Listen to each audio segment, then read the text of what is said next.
копий Велички – это главная достопримечательность Велички, и им больше 700 лет. Вот мы сейчас приехали сюда, это целый подземный город, который находится на 9 уровнях, и его протяженность больше 300 километров под землей. Сейчас мы пойдем к кассам, купим входные билеты. Здесь есть экскурсия на 3 языках, в основном это на польском, она самая недорогая, на английском и на русском. На русском стоит значительно дороже, и она идет, если я не ошибаюсь, каждый день в 11-15 утра. Вот. Но мы ждать этого времени не будем, поэтому мы будем сегодня слушать экскурсию на польском языке. И еще что я хочу сказать, что самому по копии внутри ходить нельзя, то есть только с экскурсоводом. Одних туристов туда не пускают, поэтому нужно будет постоять возле входа и подождать, пока соберется группа, примерно 30 человек. Но даже если она не соберется, то через минут 40 вас все равно проведут, и экскурсию вам дадут прослушать. Вот. А мы идем в путь.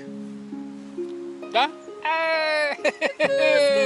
Мы идем под землю. А еще я хочу сказать, что сегодня такая погода в Кракове, дождливая очень. И вот именно этот день мы решили посвятить подземному городу. Мы сегодня будем бродить по подземелью целый день.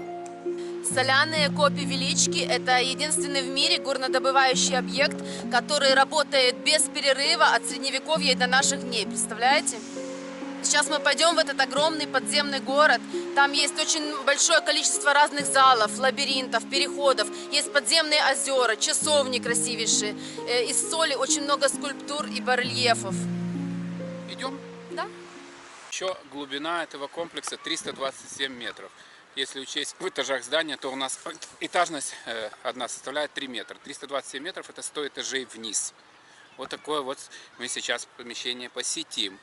Вот. Летом она работает с 7:30 до 19:30, высокий сезон, а сейчас низкий, поэтому до 4. Поэтому надо поторопиться, чтобы мы успели все 327 метров вниз и 30 километров в бок обойти. Или 300 километров. Там 300 километров. 300 километров. Нет, туристов пускают просто на определенный участок какой-то. Да. Вот. Конечно, 300 километров никто не проходит, Да. это и так понятно. Вот. Входной билет на польском 64 злотых. 69. 69. Ну и дальше уже есть семейные билеты, есть с Да, там русскими. есть на 4, есть русскоговорящие экскурсии, есть англо, ну это я говорила. На всё. любой выбор, да. Да, Так да, что да. вперед. Идем, Идем. пирожулька, мы идем под землю?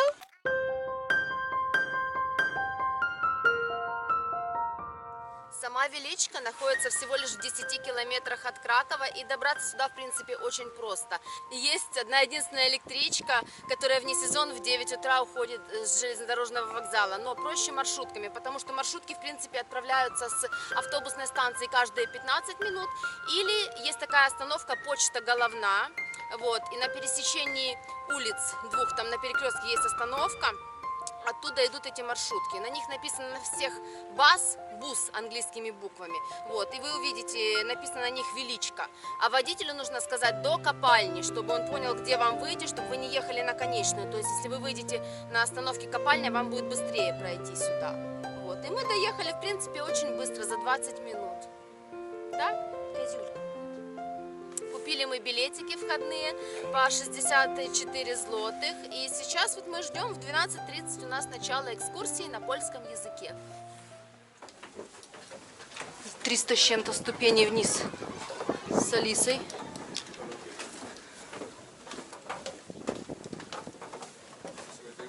Видите? Вот это вот внизу расстояние, которое нам еще нужно пройти.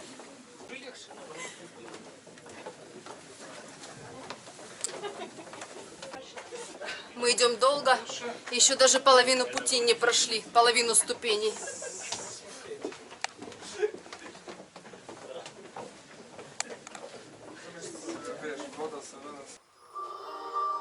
Соляная шахта в Величке образует целый подземный город. В подземелье природа создала очень благоприятный микроклимат, отличающийся высоким содержанием йода и воды в воздухе. В шахтах полностью отсутствуют бактерии, представляете? Здесь под землей есть санаторий, в котором лечат аллергии и респираторные заболевания. Эта шахта известна на весь мир. Каждый год сюда приезжают тысячи туристов, чтобы посмотреть на подземные озера, добывающие машины, скульптуры, вытесанные из соли. Тут побывали многие исторические личности: Николай Коперник, Иоганн Вольфганг Гёте и Шопен. Некоторые посетители не могут удержаться, чтобы не лизнуть стены. Я лично видела здесь такую женщину, которая облизывала руку на соляной скульптуре, на статуе.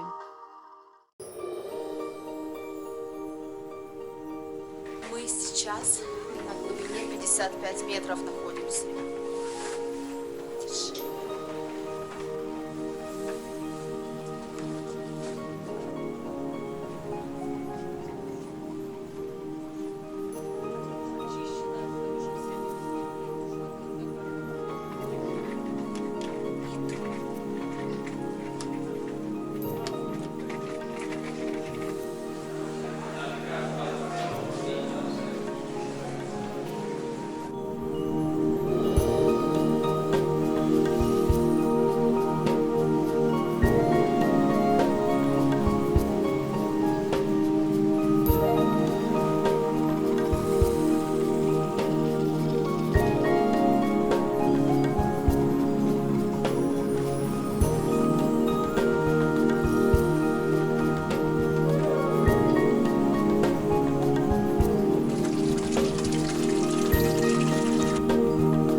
Мы сейчас находимся в самой глубокой и самой большой подземной часовне.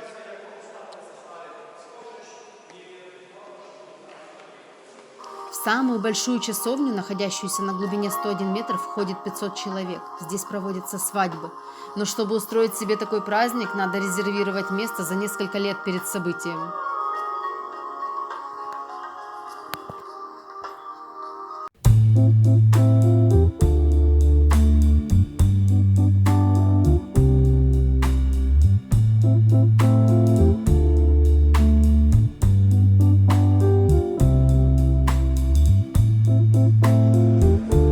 Красота, да, вообще.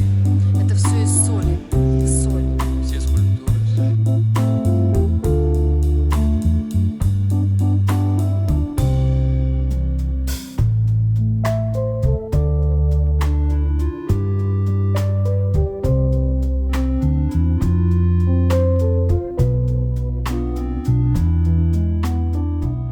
Не знаю, будет видно или нет. Мы кидаем монетку.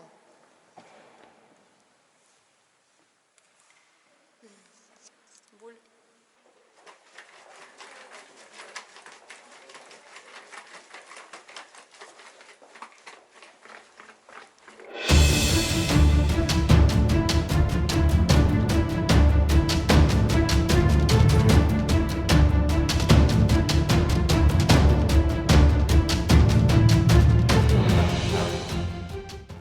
Находимся на глубине 110 метров под землей. Здесь одинаковая температура воздуха и зимой, и летом 15-17 градусов, но очень большие сквозняки. Вот я сейчас даже куртку одела, потому что дует. В этом месте проводили свадебные церемонии, и лифта не было, и 6 часов поднимались наверх по этой лестнице.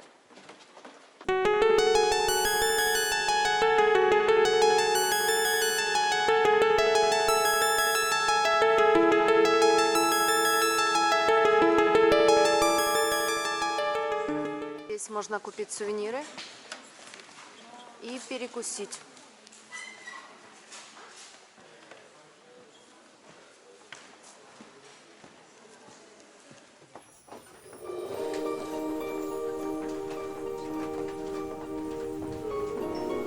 Еще здесь на этой глубине есть санаторий. Я не помню, как он называется, но его стоимость $425 в неделю. Туда входит все полностью. То есть ты неделю живешь под землей, купание в озерах, лечение. И еще если ты имеешь какие-то заболевания верхних дыхательных путей, то проведя здесь неделю, ты излечиваешься полностью. Потому что полностью эта соль убивает бактериальную микрофлору в носоглотке. Асю бы сюда нашу загнать, у нее вечно бронхиты. Сейчас она опять дома лежит больная.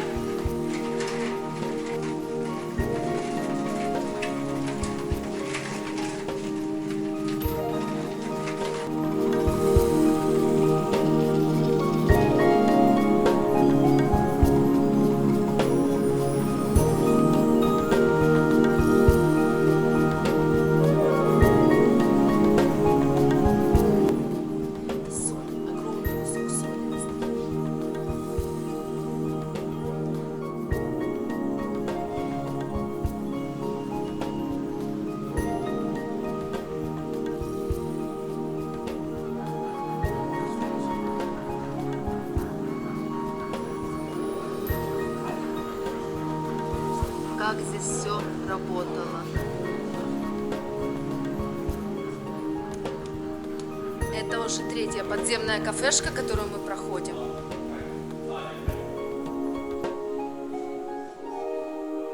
Чем глубже, тем дороже.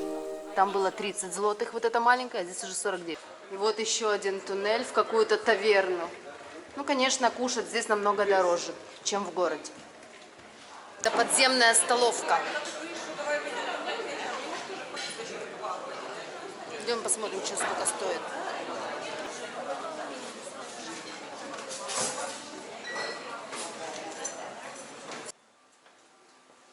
Вот здесь тоже множество сувениров из соли, магнитики, разные соляные лампы. И мы уже идем на выход. У тебя морда не помещается.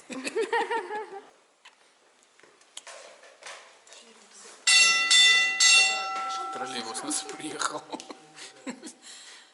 Наверх. О, боже. Слушай, он такой маленький, не поместится. Написано, не двигай телом. Не двигаешь же. А тот верхний лифт, он на 9 человек. Огонь. Мы прям мчимся.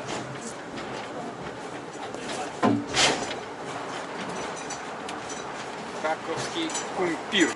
Нашли вот такое заведенце в картошке. Я такая голодная, вы не представляете. Просто я уже тут засрала, заслюнячилась.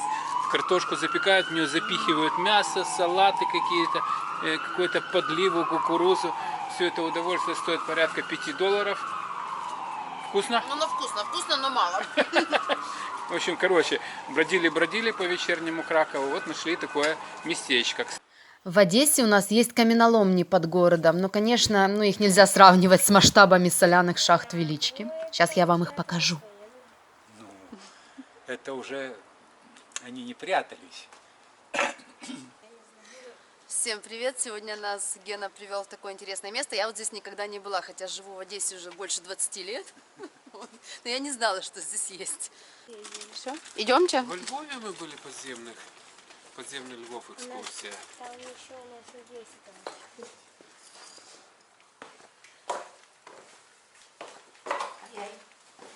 А вот вход в каменоломню в подземелье. Это мой телефон. Если буду звонить, что я что-то слышал. Я думаю, это кто-то забыл. Как Фонарик? тебя зовут, красавица? Возьми фонарик. Как тебя зовут? Тая. Тая, держи. В Одессе катакомб нет вообще. Есть каменоломни, да? Есть каменоломни. А катакомбы – это подземные захоронения, подземные кладбища. Остановитесь. А в Одессе подземных кладбищ нету. Это вот Киево-Печорская лавра, Рим, Париж – это катакомбы. Даже, скажем, царский курган в Крыму привезли пилы специальные, и ими примерно как дрова вот так пилили этот камушек. Это мы сейчас находимся здесь. Да, это вот схемка нашей каменоломни. Она имеет индекс К6. Под городом у нас 103 шахты. Ого. В общей сложности примерно 500 километров. А с учетом Усатого, Нерубайского, вот это вот вокруг там всего, почти 3000 километров. А данная каменоломня сколько? 120 метров. Вот в самом конце мы туда подойдем. Вот здесь завал. Надо чистить. Я вот потихонечку этим занимаюсь. И вот с правой стороны, вот там красненькая точка, там шахтный ствол тоже заваленный. Посмотрите все, что на нашли. стеночку сначала. На стеночку внизу. Вот. Видите? Нет, черная. Да. Это вот год назад еще вот так все было завалено мусором. Вот до сих пор. Да. Вот это мы с ребятами отсюда вычистили. Ну, где-то так ориентировочно тонн 50. Вытащили мусор. А это было нацарапано или вы сделали? Это было. Я за все эти раз расскажу. А вот то, что нашли в этом мусоре, вот на этих полочках представлено. Вот скажи, пожалуйста, когда маме помогала мыть посуду? Нет. Нет. Ничего у тебя не Советские упадало, не довоенные. разбивалось. Ну бывало, Старые что такие когда вообще. Швейцарский он с короной. Бывало, что когда я двигала Двигала. В общем, штуку упала и и упал, и разбился бокал. А вот то...